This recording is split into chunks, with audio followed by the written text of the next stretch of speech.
Las lluvias hicieron un poco de estragos, pero hay que tomar la medida correctiva del lugar porque según LONAMEC, que es la institución que da las informaciones en relación a cómo están los pronósticos de lluvia, los fenómenos atmosféricos, ha dicho que probablemente caiga un poco de agua en algunos lugares del país. Manténgase atento a las informaciones oficiales de estas instituciones, también del COE, para que usted verifique cuáles provincias del país están en alerta amarilla, verde o roja, etcétera, para que usted planee su día. Ya no se puede salir a la calle sin tener una información oficial de cómo andará la temperatura en términos de lluvias y en términos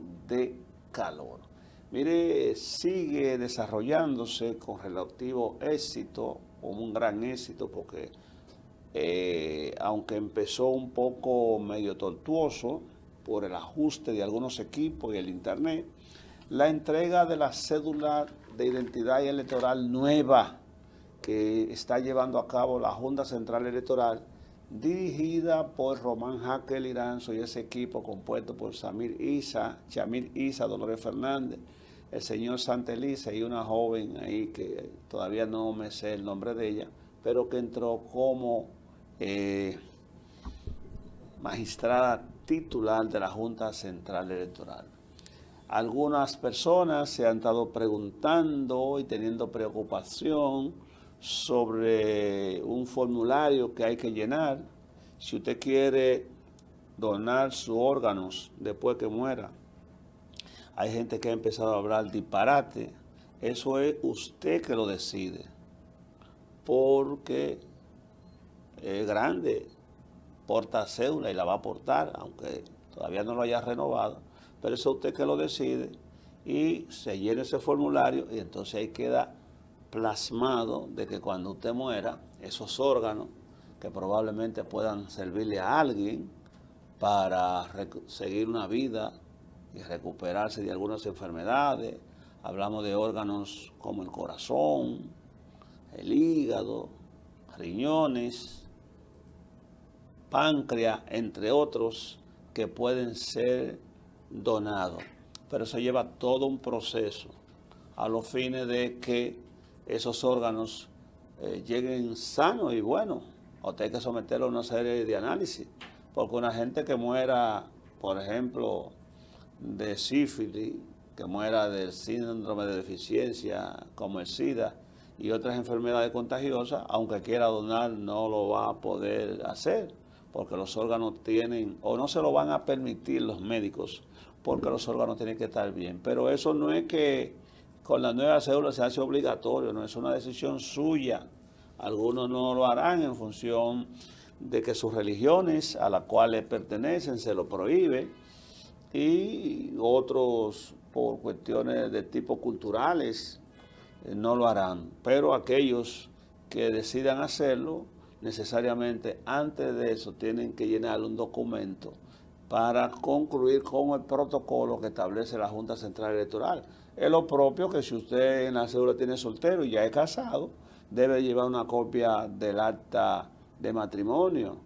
Si se graduó o tiene alguna profesión técnica, si no la tiene en la cédula, que diga obrero o estudiantes, usted lleva su certificación con digno y entonces se lo hacen impreso en la Junta Central Electoral, que cuando se lo entregan le dicen a usted, léala antes de irse, léala ahí frente a la cabina, para que si hay algún error, por ejemplo de residencia, del propio número de la cédula, el anterior, porque esta cédula trae el número anterior, o cualquier información relevante, usted la corrija ahí mismo y luego no tenga que devolverse en el tiempo, porque no se está renovando cédula por ahora. La cédula se renovará luego de que se concluya con el proceso, que en República Dominicana va a ser marzo del año 2027 y en los Nueva York o en el extranjero va a ser a partir de enero. Ahora el mes próximo siguiente en mayo empieza el proceso de cedulación en el extranjero. Recuerde usted que la cédula se está emitiendo por la fecha de nacimiento. Y si usted la quiere antes, pues necesariamente va a una de las 8 oficialías civiles que van a estar trabajando 24 horas, que recuerde rápidamente, la del distrito, ahí en la feria, pues le darán su cédula en ese horario. Hay gente que está yendo y dice que dura mucho tiempo, porque es que se están congestionando algunas oficialías, pero yo le voy a dar un clavito a usted que está mirando el programa, un clavito para que saque su cédula en menos de media hora. Váyase a Herrera, a Isabel Aguilar, esquina La Palma, ahí próximo a Plaza Alama. Hay una oficialía que está ubicada en Santo Domingo Oeste, que están dando la cédula rápido. Cuestión de media hora ya usted está cedulado. Pero no corra la voz, no se lo diga más a nadie. Vaya y tenga ese clavito para usted. Y usted va a sacar su cédula raudo y veloz. Recuerde que no hay día de descanso, ¿eh? Son todos los días de todos los del tiempo que le queda al año 2027 y parte de todo el tiempo que le queda al año 2026 y parte del tiempo del año 2027 hasta marzo. Vaya por allá y tranquilo que todos vamos a tener nuestra cédula. Mire, también en el plano local una información que debe ser confirmada y que habla de alguna manera de que la reforma policial no ha servido para nada. Y eso debe ser investigado por el Ministerio Público del lugar donde ocurrió, que fue Higüey, y la propia Dirección Nacional de Control de Drogas.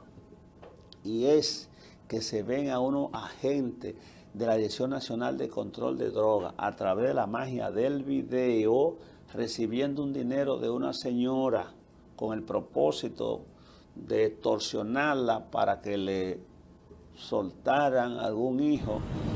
Y luego esa señora terminó siendo ella misma sometida a la justicia.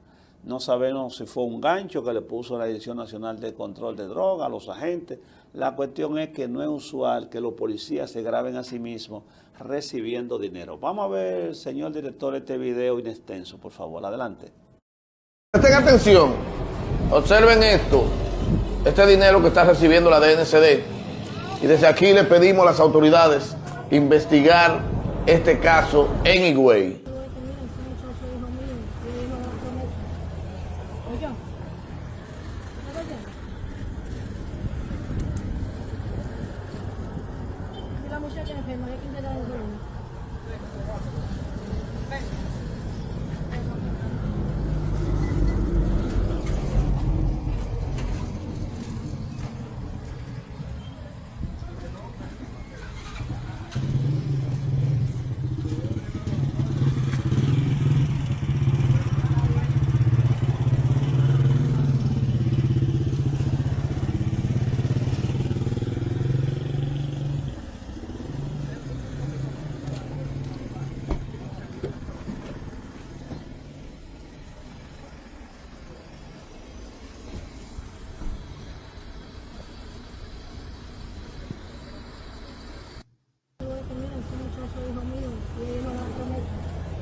Miren, señores, pudieron observar ahí, ese caso, la información que tenemos es que fue en Higüey. Se habla de un intercambio, hay unos audios circulando en las redes sociales donde una persona dice que esto es producto de una extorsión a la señora, donde presuntamente la DNCD, para no darle para abajo a un hijo, le pidieron una X cantidad de dinero. Se habla de $1 millón de pesos. El interés de este video es de colocarlo, de colgarlo, para que las autoridades investiguen este caso. Para que las autoridades investiguen este caso, porque ahí vemos a la DNCD recibiendo una alta suma de dinero y esto debe de ser investigado. En Higüey me dicen que es esto y andan por ahí los audios también. Lo hemos dejado para luego, los audios, pero los audios también los tenemos de la persona que acusa, dice que la DNCD ha recibido ese dinero y que luego de entregarle ese dinero le hicieron un expediente a esa señora. Atención autoridades, investigar este caso en Higüey. Esto da miedo. ¿Y en quién vamos a confiar?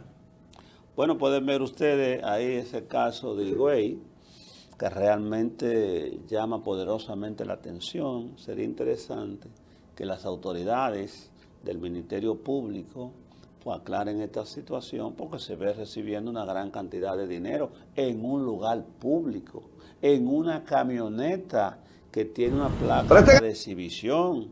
Entonces, nosotros no sabemos si es un operativo que se hizo con el propósito de descubrir la extorsión a los agentes de la Dirección Nacional de Control de Drogas por parte de la señora, porque me extraña luego que se diga en el video que la señora también fue sometida a la justicia.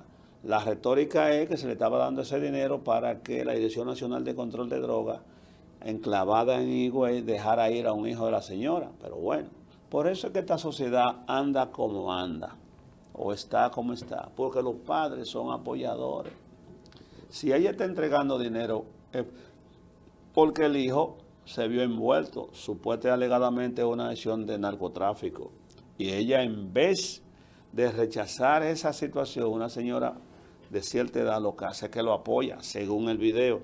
La cuestión es que hay una nebulosa, hay una confusión, y eso debe ser aclarado por las autoridades de la Dirección Nacional de Control de Drogas y el Ministerio Público. ¿En calidad de qué reciben estas personas ese dinero? A los fines de que todo sea transparente, todo sea realmente aclarado. Pero bueno, eso está en manos de las autoridades. En otro orden, pero ya hablando de El Salvador, el presidente de El Salvador, Nayib Bukele, acaba de firmar una ley que le da cadena perpetua a los niños de 12 años, es decir, adolescentes. Vamos a decir que empieza la adolescencia en esa edad. Eso lo hace Bukele. Me parece que el señor director tiene un videito ahí que se aclara a sí mismo. Vamos a ver. A partir del 26 de abril entrarán en vigor las reformas a la Constitución aprobadas por la Asamblea Legislativa y sancionadas por el presidente Nayib Bukele, según la publicación más reciente del Diario Oficial, que permite, entre otras medidas, sentenciar con prisión perpetua a menores a partir de los 12 años. Los diputados establecieron que la cadena perpetua sería aplicada a las personas que sean condenadas por delitos como homicidio, feminicidio y violación. Las reformas llevaron a los diputados a cambiar otras leyes como el Código Penal, Procesal Penal, la Ley Penal Juvenil e incluso la Ley Orgánica Judicial, porque reconvierten juzgados de menores en tribunales de lo criminal, que serán los responsables de estudiar los casos en los que aplique la cadena perpetua. El Comité de los Derechos del Niño y el Fondo de las Naciones Unidas para la Infancia han expresado su profunda preocupación ante la aprobación de estas reformas. Por su parte, la Oficina del Alto Comisionado de las Naciones Unidas para los Derechos Humanos instó a las autoridades de El Salvador a revisar con prontitud los cambios a la Constitución, que calificaron de preocupantes porque contradicen las normas internacionales. El presidente Nayib Bukele no ha reaccionado a esos comentarios y tampoco ha respondido a una solicitud de CNN. En el pasado, el gobierno ha criticado a estos organismos internacionales porque considera que defienden más los derechos de los criminales y no de la población honrada. Para CNN, me rinde. Bueno, pueden ver ustedes esa noticia donde el presidente de El Salvador, Bukele, acaba de firmar una ley que le va a imponer cadena perpetua a los menores de edad. Aquí en el país, con relación al tema, se celebró un seminario de seguridad ciudadana donde participa el Ministerio Público. Fue una iniciativa que la encabeza el Listín Diario y hubo un panel de juristas, entre ellos John Garrido, Raimundo Mejía, que es juez, José Miguel Vázquez, abogado, amigo mío, y el general, en este caso parece que un coronel, Isaías Tamare Santiago, su director del DICRIM, participó en ese panel, también Alejandro Moscoso, Claudio Mejía Medrano, Luis E. García, Pelegrín Castillo y Víctor Garrido. En ese panel, pues interesante, sale en el periódico Listín de hoy, se están estableciendo cómo enfrentar la delincuencia. Y en uno de sus expositores, John Garrido, establece lo siguiente. Garrido advirtió que el nuevo Código Penal, que entrará en vigencia el próximo agosto del 2026, sigue esa misma lógica punitiva, o sea, que aumentando las sanciones a 40, 30 años, no necesariamente se combate el crimen, porque fíjese que en los lugares, inclusive donde hay pena de muerte, la gente sigue delinquiendo. El crimen y la violencia hay que combatirla en la génesis de la sociedad, formando bien al individuo. Y todavía la gente se forma bien, se educa, tiene un título. Y hay personas que ponen a favor del crimen la capacidad y el intelecto que consiguen las universidades y en la escuela. Porque ¿cuántos criminales de cuello blanco no hay?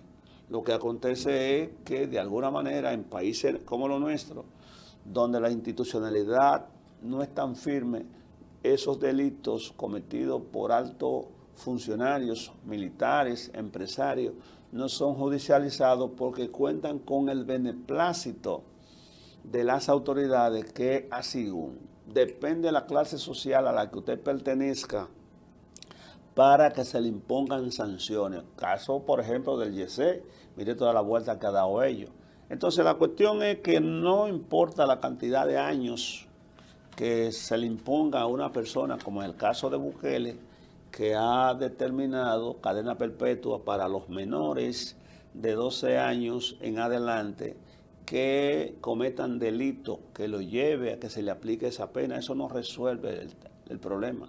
El problema de la criminalidad muta a cada instante y son diversas los métodos y maneras que los que delinquen, los delincuentes, pues se inventarán para burlar la ley. Va siempre a estar mutando, cambiando, porque todo está sujeto al cambio, dice la dialéctica.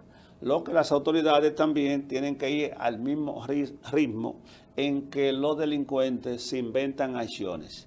Vamos a ver en qué para lo de Bukele. Es interesante ese panel de seguridad ciudadana. Dije que es un foro contra el crimen y la violencia. La idea fue del Listín Diario, fue bien acogida por la Procuraduría General de la República y se celebró en el día de ayer esa tan importante panel con todos esos intelectuales del crimen. En República Dominicana, una de las principales, diría yo, causas de la criminalidad y la violencia es la desigualdad social que hay. La desigualdad en función del reparto de la riqueza, mientras muchos no tienen nada, una poca minoría tiene lo que muchos desean, sí, un nivel de vida por encima de la norma. Entonces, muchachos que viven en barrios carenciados, que por alguna manera salen de familias disfuncionales, no estudiaron, no se formaron, cuando llegan a la adultez, que llegan sobre todo a la edad donde el hombre empieza a gustarle la cosa mundana, la adolescencia, y no tienen dinero para adquirirla de forma legal, pues le echan mano a la violencia. La drogadicción forma parte de ese cúmulo de factores que de una forma u otra pues golpea de manera latente la sociedad dominicana.